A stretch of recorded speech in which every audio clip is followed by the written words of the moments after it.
class, I am your SST teacher of class 8th. Today I will continue the reading of chapter number 3 of geography on page number 24. Open page 24. Today we will start from coal. Coal provides the basis of the industrial revolution in Europe. It occurs in layers of varying thickness between the beds of sedimentary rocks. Generally, coal is of four varieties. They are: first, peat is a brownish substance and burns with difficulty, giving out a lot of smoke. Second, lignite contains only 40% of carbon and a large amount of moisture. Mineral resources of India. Mineral resources are limited. They have to be used with the consideration for future needs. A number of ores are presently being exported unprocessed from since facilities for their processing exist only in highly developed countries. It is very tempting to export ores and earn foreign exchange from hard currency area.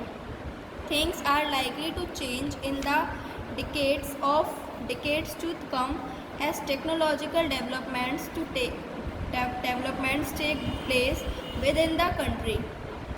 We shall be needing the minerals for use in our industries. By that time, we should have exhausted a large quantity.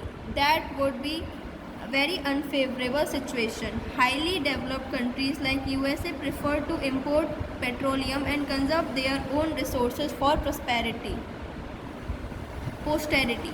We must also think in similar terms in respect of minerals like iron ore, manganese or mica. Minerals resources can also be conserved by recycling metal containers. The world does not have so many resources. The present generation owes a responsibility towards future. Their interest of present and future needs to be balanced by conservation. Power resources. Coal, petroleum and natural gas are the main sources of power. Their demand has been increasing with the economic development in electricity. Nuclear minerals. An ambitious nuclear program was launched in India with the setting up to the Atomic Energy Commission in 1948. The Department of Atomic Energy, set up in 1954, is responsible for nuclear power production. India has rich uranium and thorium reserves. Uranium deposits exist in Singhbhum and some areas of Rajasthan.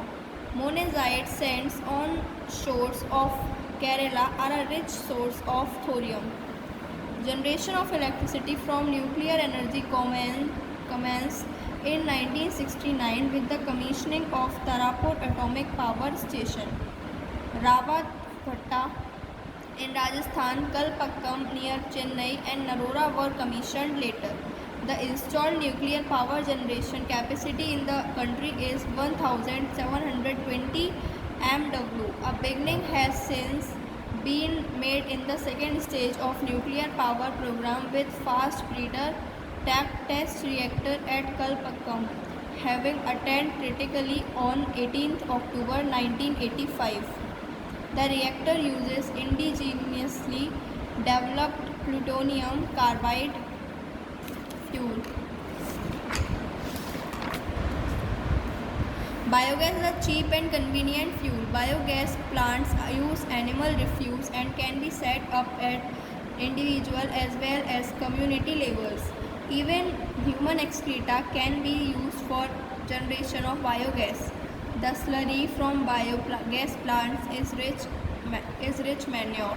The gas generated 50%. Bituminous is soft coal and contains about 70% carbon. The total reserves are about 80% of the total available coal. Anthracite contains more than 90% carbon and burned without smoke. The total reserves are about 5%. The distribution of the known reserve of coal is highly uneven in the world. It occurs mostly in China, USA, Russia, Ukraine, Poland, South Africa, India, Australia, Germany, UK and Canada. China is the leading coal producer in the world. A few other countries also have coal reserves. Coal is a bulky commodity and needs cheap and enough means of transport. This is why most of the industries tend to concentrate around soil fields. The importance of coal is slowly declining due to the increased use of petroleum, natural gas import. Old and worn out engines may be cheaper by way of initial cost but consume higher amounts of fuel. At present, there are no laws to ban the use of fuel efficient engines. This is a great drawback. Wood is used as conventional fuel for chulhas in the rural areas. In an improved design of chulha is capable of saving up to 700 kg of wood equivalent annually.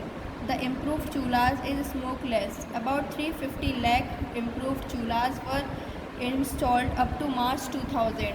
Conventional power resources can also be conserved through use of alternate fuels. For example, the sugar mills generate bagasse while the rice mills generate husk. These can be used to generate electricity and feed the requirement of the off-road generation units. Coal or oil are not going to last forever. They are to be used with consideration for future needs. Micro mini hydel plants. Small rivulets flowing through hills can provide electrical power for neighboring villages at a very low cost. The Ministry of Non-Conventional Energy Sources gives grants in aid to such projects. A beginning has been made in this direction with 54 projects of a total capacity of 56.93 MW. Conservation of power resources. Coal conservation is being ensured by practicing maximum recovery technique, establishing thermal plants at sites near coal pithheads saves coal that would have been used by steam engines in transporting coal to thermal power stations. Conservation of petroleum products equally can be used for cooking as well as lighting homes and streets. Under the National Project on Biogas Development, about 16.62 lakh family size and about 865 community biogas plants have been set up. This is the reading of the chapter completed. You have to read this all. Let's wrap up. In the next video, I'll explain this chapter one by one. Thank you class and have a nice day. Goodbye.